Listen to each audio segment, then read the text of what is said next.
নমস্কাৰ, SCRT DLA 2025-2027 second round এডমিশ্যনৰ কাৰণে স্পট কাউন্সেলিং হ'ব আৰু সেই স্পট কাউন্সেলিংটো আপোনাৰ 11 আৰু 15 ছেপ্টেম্বৰত হ'ব। আৰু যি ইনষ্টিটিউটত চিট ভেকেঞ্চ আছে সেইখন ইনষ্টিটিউটত আপোনালোকে গৈ আপোনালোকে ৰিপৰ্ট কৰিব পাৰিব, ঠিক আছে। আৰু সেই ইনষ্টিটিউটখনত গৈ আপোনালোকে আপোনালোকৰ স্পট কাউন্সেলিংত আপোনালোকে পাৰ্টিচিপেট কৰিব পাৰিব, ঠিক আছে। আৰু স্পট ৰাউণ্ডত পাৰ্টিচিপেট কৰাৰ কাৰণে আপোনালোকে এই ফৰ্মখনৰ লগত এখন ৰেজিষ্ট্ৰেশ্যন ফৰ্ম আছে, সেই ফৰ্মখন আপোনালোকে তাৰ লগত লগাব লাগিব, ঠিক আছে। তাৰ লগত আপোনালোকে এডমিট কাৰ্ড যিটো আছে আপোনাৰ এণ্ট্ৰেন্স টেষ্টৰ সেইটো, আৰু লগতে আপোনাৰ যি একাডেমিক ডকুমেণ্টছ আছে সেইখিনি আপোনাৰ চেল্ফ এটেষ্ট কৰি লৈ যাব লাগিব, ঠিক আছে।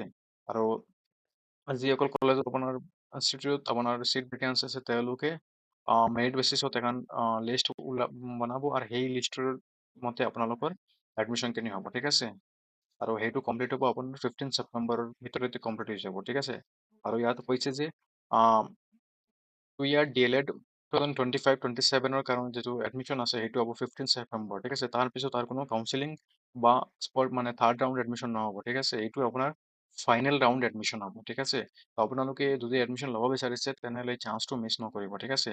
আৰু ইয়াত আপোনাৰ স্পট ৰাউণ্ডৰ কাৰণে আপোনাৰ যিটো টাইমিং দিয়া আছে সেইটো হ'ল আপোনাৰ 11 and 15 ছেপ্টেম্বৰ।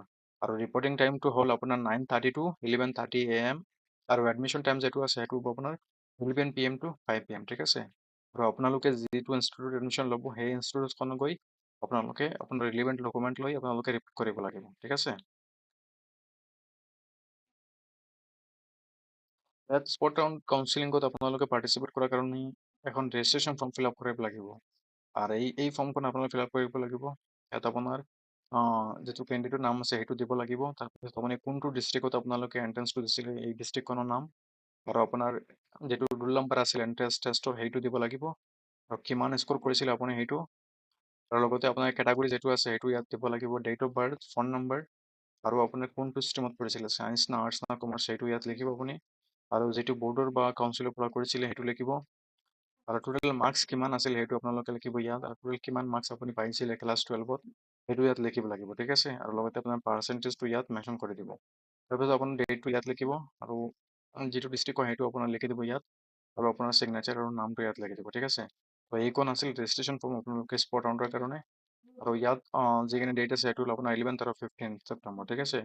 তো এই ৰাউণ্ড যিটো হ'ব ৰাউণ্ড 2 সেইটো আপোনালোকে মিছ নকৰিব, কাৰণ তাৰপিছত আৰু কোনো ৰাউণ্ড 3 এডমিশ্যন নহ'ব, ঠিক আছে। ইয়াত তেওঁলোকে ক্লিয়াৰ কৰিছে after 15 September the admission will be close, ঠিক আছে। তো আপোনালোকৰ যদি এডমিশ্যন ল'ব বিচাৰিছে তেনেহ'লে আপোনালোকে এই ৰাউণ্ডত পাৰ্টিচিপেট কৰিব, ঠিক আছে। ধন্যবাদ।